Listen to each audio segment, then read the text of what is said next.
one of the driving forces behind this movement, the Illuminati, is the satanic cult movement in this country today. So I began my little journey forward. And one of the matters that I developed information about was an individual I learned about was Aleister Crowley. He likes to have his name pronounced Crowley to rhyme with holy. And the Satanists today, and for the number of years in the past, have basically used his philosophy and his writings as a guide. He had so many Masonic degrees that you could fill up 5 pages of a book with them.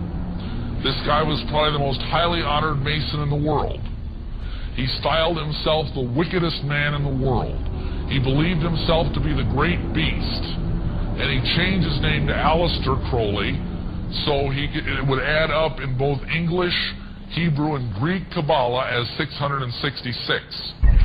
In 1904, Crowley had a communication with an extraterrestrial being named Iwas. And this being, through his wife, kind of a channeling type operation, brought forth a book that was called the Book of the Law in 1904. And this book declared that the slain and risen God, i.e. Jesus, had stepped off the throne, and that a new God, the crowned and conquering child, was taking his place. As a result of this, Crowley proclaimed the end of Christianity and the start of Crowleyanity. Crowley taught that the way you could live forever was by vampirizing little children sexually. And he personally bragged of having slaughtered 150 male children in 1 year.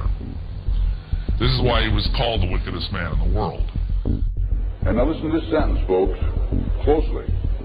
For the highest spiritual working, one must accordingly choose that victim which contains the greatest and purest force. A male child of perfect innocence and high intelligence is the most satisfactory and suitable system. We're talking about human sacrifices.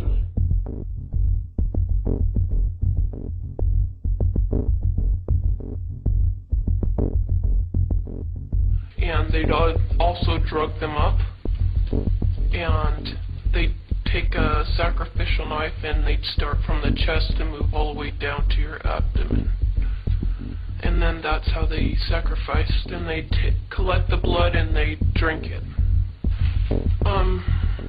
When the mid-September through mid-November, they sacrificed babies and nothing but babies because they need the pure blood of the untainted children.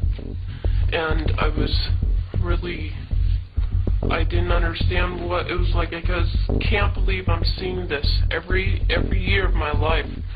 I've experienced that, and that was the hardest part for me. It's like hearing those babies literally scream and cry,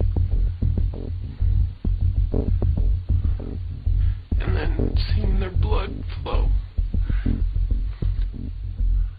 The little boy was taken to a basement. He was crucified alive. First he was skinned. Why is it that no one knows this? Because there's Satanists in the police force and also in the government, the army. They're everywhere. They're even on the council of the representatives of the United States also. And they're silenced because this is not being exposed, because they don't want it to be exposed, because they're really good at lying and hiding things. Rebecca, what happens to the people that want to come out of Satanism? They get killed. They get followed. They get taken. They get sacrificed in front of the congregation of the Satanic Church. They gain control of the world by bankrupting their own businesses. The Illuminati owns most, I would say 99 9/10 of the stores that you walk into and shop and the gas stations you go to. And they are going to destroy them on purpose. And the idea of taking over is to bankrupt the whole world where nothing is of any value and the currency does not exist anywhere, and then come back and solve all the problems.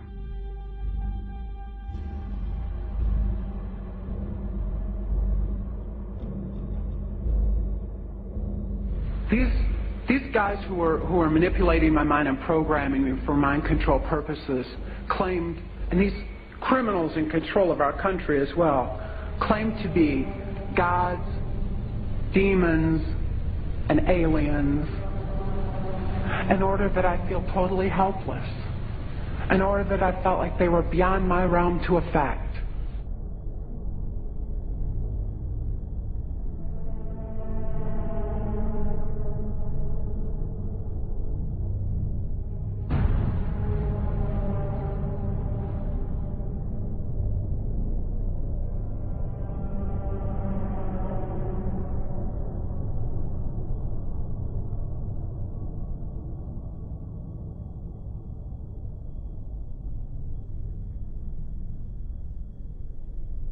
Why do they keep the aliens in a Faraday-shielded environment? Because they have a tendency to disappear right through walls. And if you can prevent the transmission of electromagnetic energy, you can stop them from doing it. Then, the medium said, we have a very special surprise tonight for you people. A spirit will manifest itself openly here in a few minutes. And right through the wall. Now, the lights weren't terribly bright, but they were like living room lights. A couple of floor lamps, and maybe some of these. And that translucent being seemed to come right out of the wall. How did you feel right at that moment? It's almost like my heart stopped a little bit. Very weird feeling. It was a lady in a beautiful evening gown, swirling. And she said to Mary, my dear sister, you are so wonderful to have asked for me.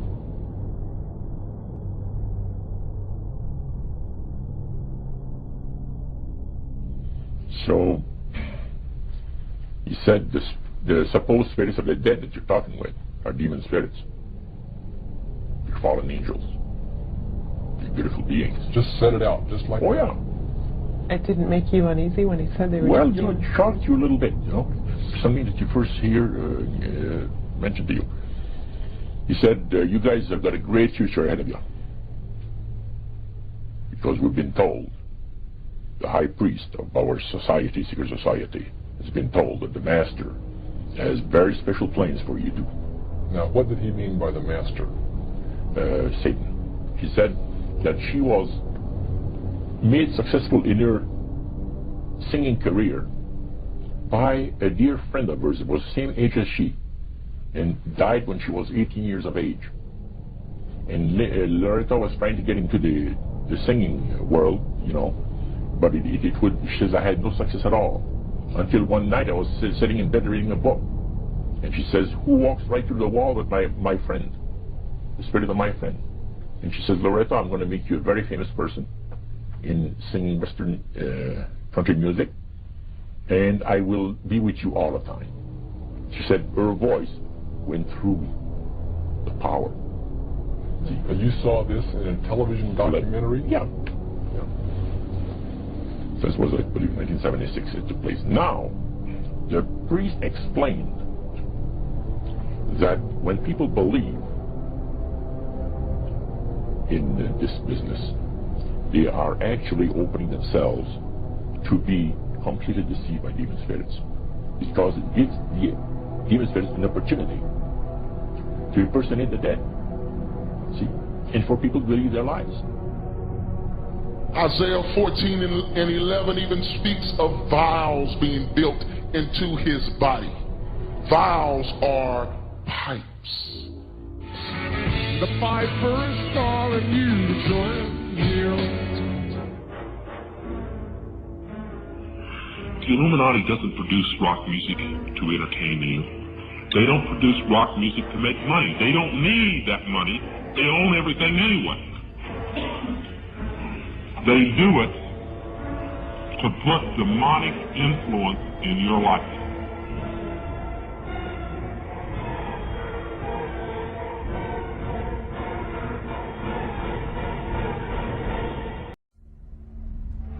Prominent men, meeting in secret, who directed the course of civilization, are recorded in the writings of all people.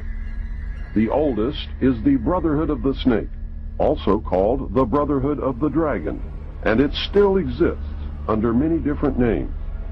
The Brotherhood of the Snake is devoted to guarding the secrets of the ages and to the recognition of Lucifer as the one and only true God.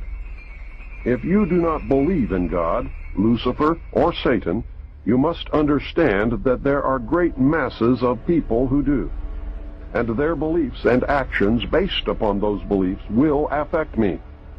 The important fact to remember is that the leaders of both the right and the left are a small, hard core of men who have been and still are Illuminists or members of the Brotherhood. They may have been or may be members of the Christian or Jewish religion, but that is only to further their own ends. They are and always have been Luciferian and internationalist. They give allegiance to no particular nation, although they have used, on occasion, nationalism to further their causes. Their only concern is to gain greater economic and political power. The ultimate objective of the leaders of both groups is identical. They are determined to win for themselves undisputed control of the wealth, natural resources, and manpower of the entire planet. They intend to turn the world into their conception of a Luciferian totalitarian socialist state. In the process, they will eliminate all Christians, Jews, and atheists. You have just learned one, but only one, of the great mystery. But now it had to change. Lucifer says we have to make sure that people, humans, get to believe that Satan and his angels do not really exist.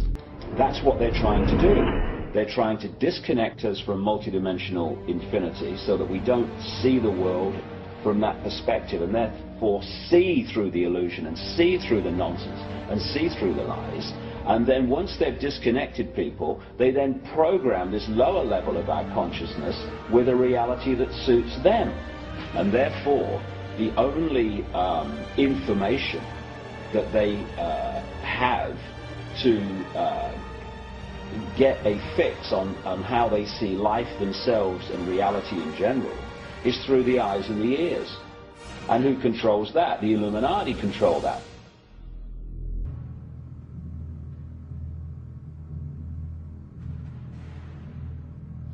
They appear to have the ability to materialize and dematerialize without a trace. One of the great mysteries of the UFOs isn't seeing them, is trying to figure out where are they when you don't see them. Some people say, well, they're from another galaxy. Most physicists will debunk that for lots of reasons. They seem to pose that way, but for lots of, if they came, if there are that many coming from another galaxy, you think you'd sense the traffic. We'll come to that with some more reasonable explanations, and you're going to discover the two top researchers in the last century, really, is Jacques Vallée, France, and J. Allen Hynek, the American. Now, J. Allen Hynek was head of astronomy at Cornell, and he set out to debunk this nonsense about UFOs, and he became one of the most ardent, competent, balanced researchers in the trade. J. Allen Hynek, he died a few years ago.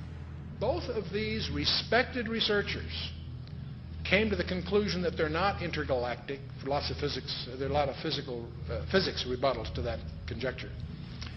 They both argued that these things are demonic. Their term. They've written many, many books. You can check them out. These are not religious people. They're not people with any kind of personal agenda. But they came to the conclusion that these things, on the one hand, and by the way, we take for granted that we strip away the nonsense and the hoaxes, set that aside. There's tens of thousands of files you have to wallow through. When you cut through all that, there's still a core group, a substantial core group of real events that need explanation. And so on the one hand, they exhibit physical properties on the one hand. On the other hand, they also violate all physical laws. And so the conclusion from that both J. Allen Hynek and Jacques Vallée and others have come to is that they're hyperdimensional, that somehow they come from another dimension periodically.